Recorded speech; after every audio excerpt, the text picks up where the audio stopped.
Audio Jungle.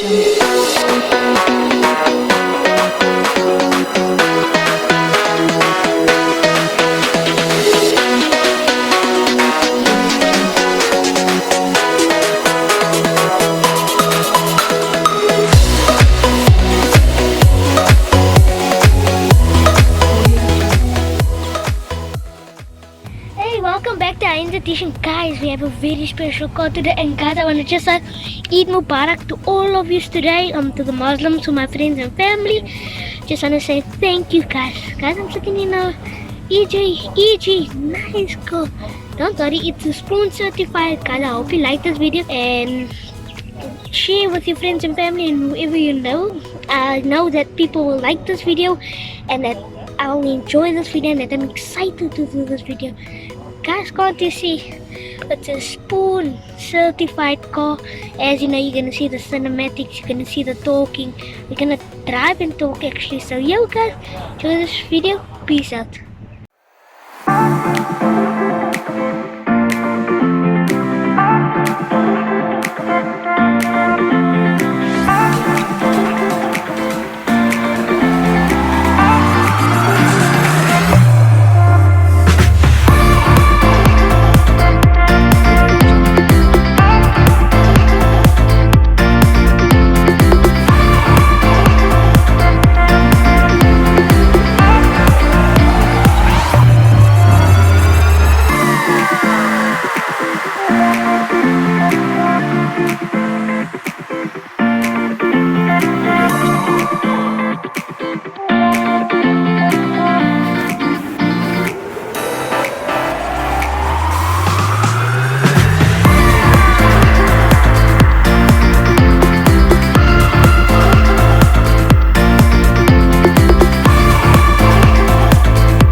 Cool.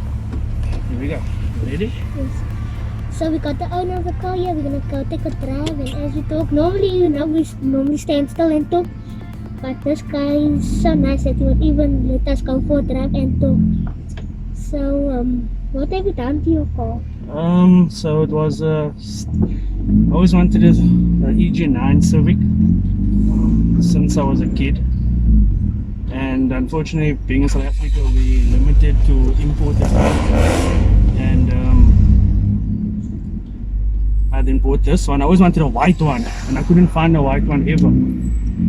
And I then managed to find a blue one that had everything manual, OEM sunroof, which had to be OEM because I don't like the tilt and slide. It just looks. I'm very much for detail, so it looked a bit weird, almost like a glass just pasted on there. So I found this blue one. I hated the blue. The blue is more South African color. It is super rare in Japan, but it's more South African Mercedes-Benz color, and I just don't like it. So I then had this car for a year. I had endless issues. On the first day I bought it, the head gasket just gave in, and then I fitted it. Well, I was gonna do the motor over, bought all the parts, ITBs, VTEC head, the normal, and then one of our friends said, hey, has this EK9 motor just laying there. So put two and two together. It just made more sense to buy a 30,000 kilometer motor, just drop that in. But then unfortunately the gearbox I had in here, which was a standard V18 gearbox, just couldn't handle the revs and all that of the V16V. So the guy tuned the car on Gerard JSR. Yeah, he said he knows a friend who has a brand new V18C gearbox. So I said, okay, let me know. But unfortunately, when I went another friend of mine bought the gearbox, and I contacted him and I asked him, or I begged him to sell it, and he was like, yeah, cool, he'll sell it to me. So yeah, and then that's how I ended up with the setup, which sounds good on paper, but on the highway it's not fun. So when I'm doing 120, I'm revving at about 4.5, 5. So it's not fun in that aspect. But other than that though, I can't complain. And then playing Gran Turismo, my brother and I was spoon mad, spoon crazy, and I always wanted a spoon car. But unfortunately the realization came that you can't actually own a spoon car unless you build it. And I just went about putting every spoon part on here that I could find, and yeah, it came about. Is that your workshop? So that belongs to my dad, and my brother and I just help out there.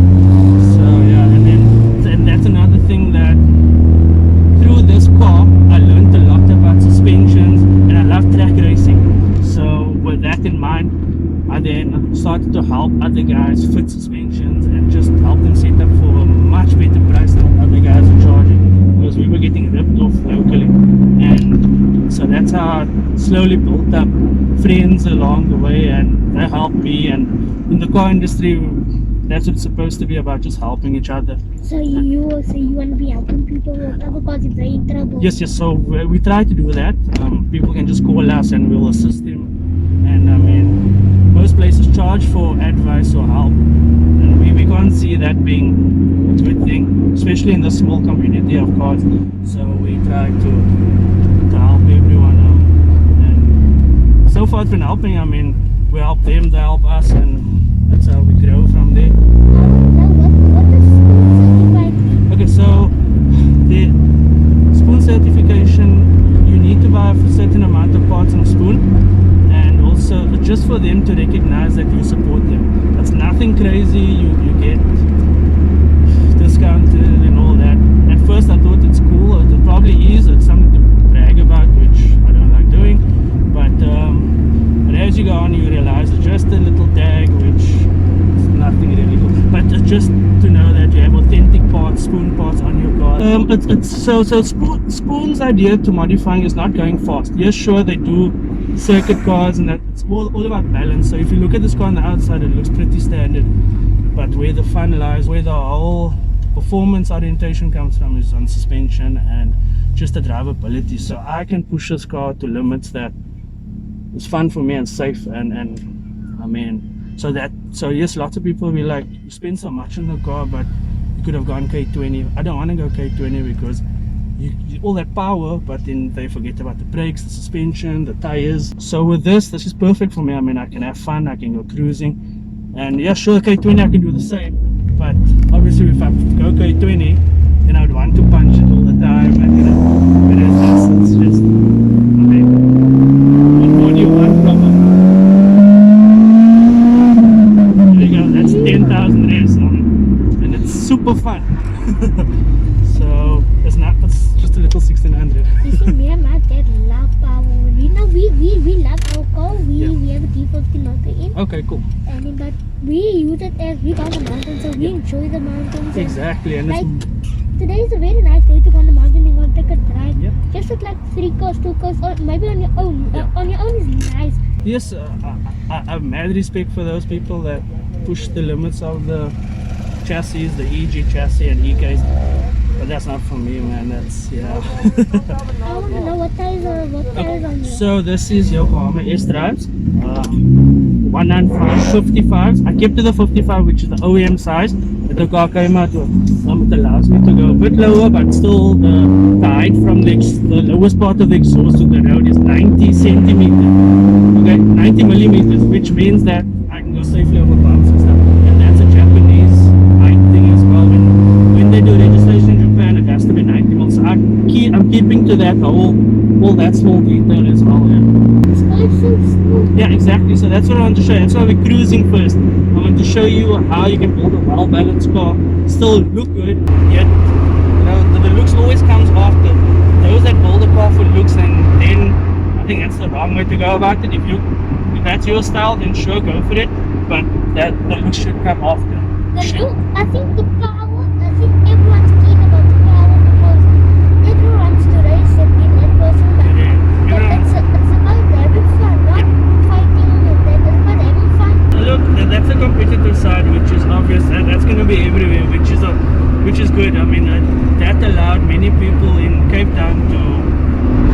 K20 swaps with great success, and I mean, which is awesome, and all because of competitiveness. But it depends on what you want to build for your car. You shouldn't be building what your friend has built, but you slowly realize that each guy is like pushing the limits, and we should just respect everyone that works on cars. I mean, whether it's a Golf, whether it's a Kia, a Hyundai, I mean, those that are passionate about those cars, you should just respect them and just build a big car culture. Nothing that the whole divide with stance and racing should just be closed, and just everyone should just get along. But it's obviously hard because each one wants to be the best and wants to show that, hey, look, I'm getting so much likes on Instagram for this car, for that, for this part I'm putting on. And look, if that's the way you want to build your cars, it's all good. The less people know about my life, the better, kind of thing. And as you get older, you'll realize that like, what you put out there is what the public can see. And if you put out good things, good vibes, then it's good. But if you're going to put out silly things, then yeah.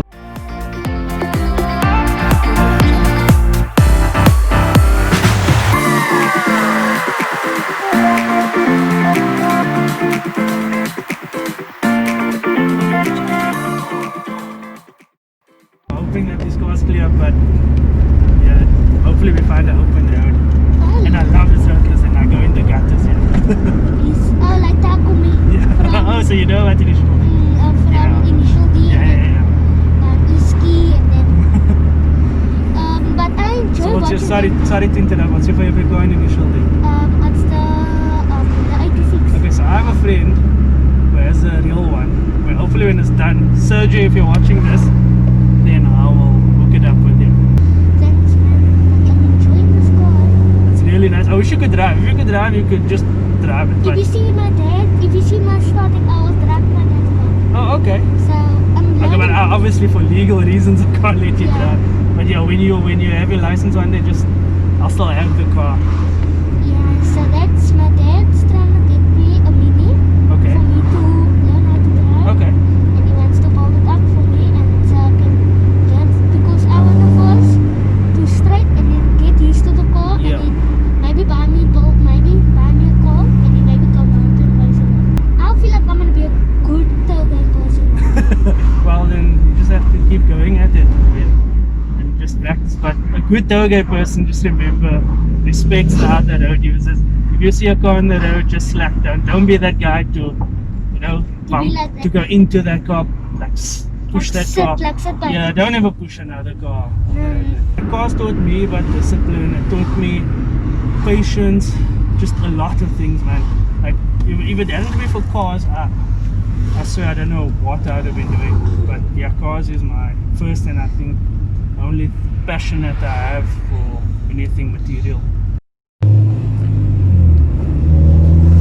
Because it's not loud. I don't like a loud No, car. so I didn't go super loud.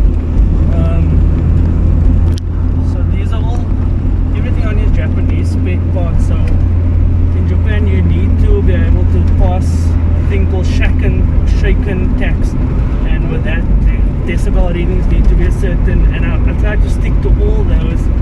And when people talk about JDM, I don't like that term. I like more Japanese car, automobile or auto culture, and with that for me means going to that small little detail, including the way they do it in Japan. And in Japan you can't just fit the K20 to a car, you have to go, if a car came out with a 1600 engine, you have to go with the 1600 engine, unless you have to re-register the old car. So I'm keeping to that whole structure of, and people might think I'm crazy, but that's just what car culture to me is. Why I love Japanese car I culture. don't know. Did you exhaust? So this is a Fujitsuba. It's all imported, and yeah.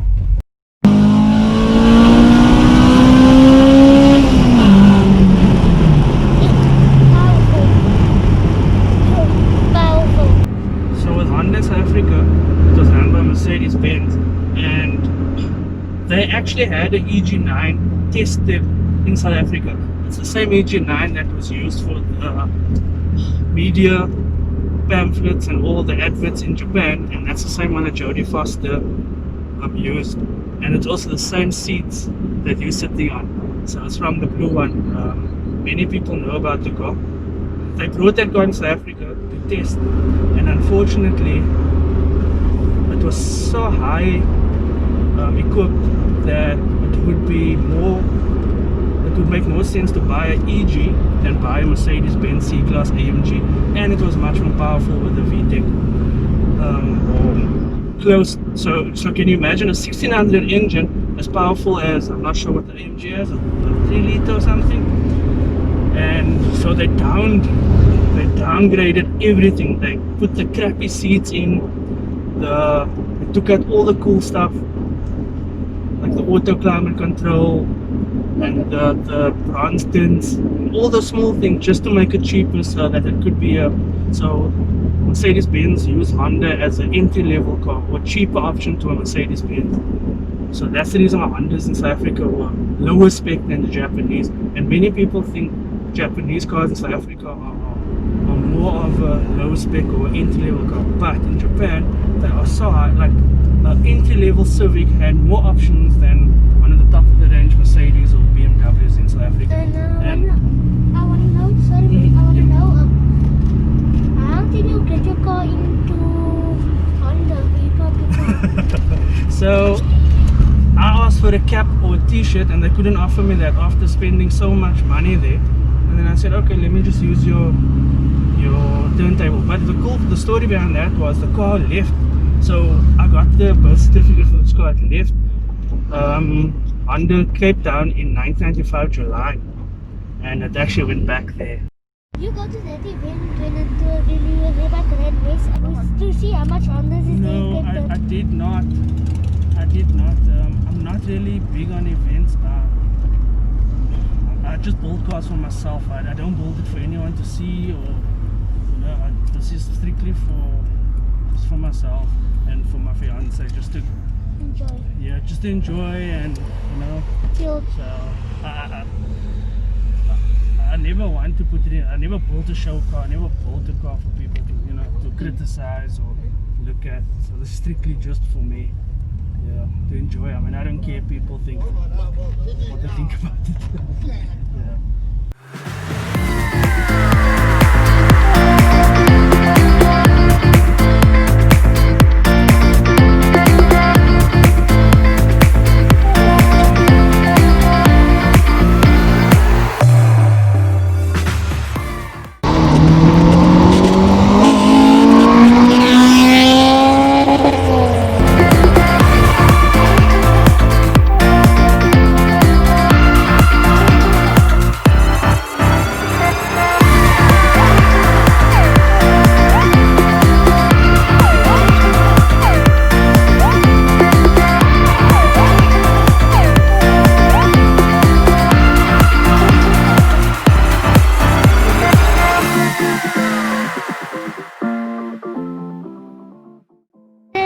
Thank you for watching my video. I do really appreciate it. So we got the body over here. So what's your favorite car? A Honda. A Honda. And what motor do you want to put in your Honda? The same thing like our daddy has. So you want to have the same one like your daddy? Yes. Let me see. So we can watch movies. You see, we have the same mask. Yes. Yes, so thank you guys for watching. I do really appreciate it. I just want to say that was an awesome drive. I hope you enjoyed that drive. Guys, we got the owner. I just want to say thank you for letting me go for a drive. Absolute pleasure, man. If there's any other car that you can set me up with, I'll be happy to I go. definitely will. Just let me know and then we can go. Yes, but I enjoyed your car. Your car was like Did you amazing. like it? Cool, man. Thank you guys for watching. Peace out.